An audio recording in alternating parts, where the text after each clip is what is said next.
Welcome back to our afternoon radio program, All About Health. Siyempre, pag-uusapan na naman natin ang mga usaping pangkalusugan at para sa araw na ito, we will be talking about our mental health, particularly depression and how to deal with it. Ano nga ba ang depression? Sa araw-araw, siyempre, we all go through stress, whether sa work, sa school, at lalong-lalo na sa personal nating mga buhay. Hindi natin may iwasang hindi malungkot sa ilang yugto ng ating pang-araw-araw na pamumuhay. Paano nga ba natin matutulungan ang sarili natin na makakope sa depression at paano ba natin madedetect ang mga sintomas agad nang hindi na ito mauwi sa tinatawag nating depression? Para sagutin at mabigyan linaw ang mga tanong na ito, we invited someone who has a background in helping people who are dealing with stress. To our listeners, let's welcome our guest for today. Good afternoon, Ma'am Ann. Hi, good afternoon. Hello po. Thank you so much for joining us this afternoon sa ating programang All About Health. Maaari mo ba kaming bigyan ng kaunting kaalaman tungkol sa iyong sarili at konting karanasan sa iyong napiling propesyon? Hi, good afternoon, Isa, and to our listeners. I'm Ann Fabelia, psych major, and I'm currently pursuing clinical psychology. I used to work sa isang crisis hotline before as a crisis respondent, in which we used to handle calls from suicidal and depressed callers. I am also a member of a small group that promotes mental health awareness. Napaka-common ng stress sa ating buhay po ngayon, di ba? Paano po ba natin madidistinguish ang normal stress sa stress na nagli-lead sa depression? Ano po ba ang depression? Yes, tama. Napaka-common ng stress and we need to learn how to handle it properly. Though may mga normal na stress naman, meron din namang nagli-lead sa tinatawag nating depression. Ang mga normal stress ay yung mga stress na typical na nararanasan natin sa buhay. Like for example, yung mga pressure sa work, sa family, or sa araw-araw na ginagawa natin. Which kapag hindi natin na-manage ng mabuti ay maaaring mag-lead sa depression. Ang depression ay isang uri ng mental illness na maaaring magdulot ng malaking problema sa emosyonal, pisikal, at sa relasyon o social relationship ng isang tao. In worst scenario, kapag hindi na naagapan, ay maaari ding magresulta sa suicide. Grabe ho pala ang depression. Talagang dapat hindi natin pabayaan. Base po sa inyong mga na-experience at sa inyong kaalaman, ano po ba ang mga sintomas ng isang taong depressed or yung papunta sa tinatawag na depression?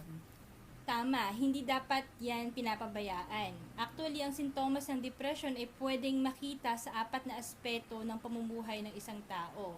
Sa emosyonal, pisikal, mental, at social na aspeto.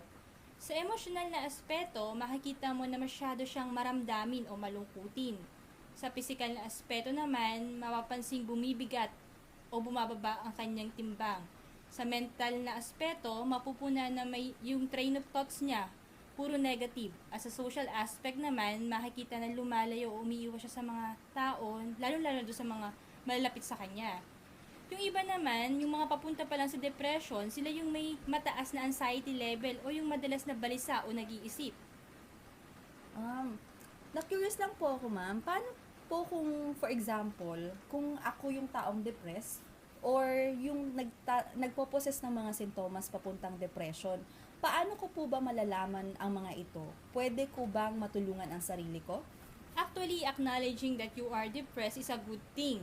Associated siya sa higher recovery and overcoming depression. Hindi lahat inaamin na depressed sila, lalo na sa sitwasyon na ngayon. May stigma kasi na pag depressed, mahina or weak ka. Hindi po totoo iyon. Maaaring may circumstances lang tayo sa buhay na hindi natin alam kung paano mag-cope o pwede po nating matutunan yun. If you suspect na you are depressed, I encourage you to seek help as soon as possible. Huwag po tayong mahihiya. Dapat po positibo ang ating perception regarding dito. Madami po tayong private and local agency na pwedeng makatulong sa atin. Oo nga po, tama nga po yun. Kung sakaling may mga listeners po tayo na interesado or may need for professional help, ano po ang maipapayo nyo sa kanila? I encourage them to seek professional help. As of the moment kasi meron na tayong mga licensed psychologists dito sa Pilipinas. Bawat isang psychologist may kanya-kanyang specialization yan na pwede nilang lapitan. Meron din tayong mga local mental health workers na pwedeng puntahan.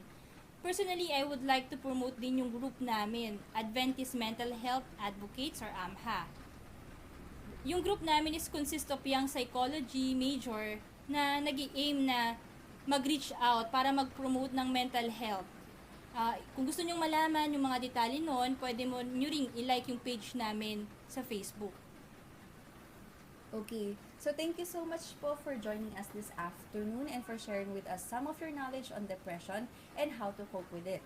Thank you, Ma'am Ann. Thank you! At para sa mga listeners natin, I hope you learned from our discussion this afternoon and sana makatulong ang informations na ito para maging aware tayo to find balance in our life. Until our next segment, always remember, a healthy body is a healthy life. Tuloy-tuloy ang pagtutok, magbabalik ang All About Health.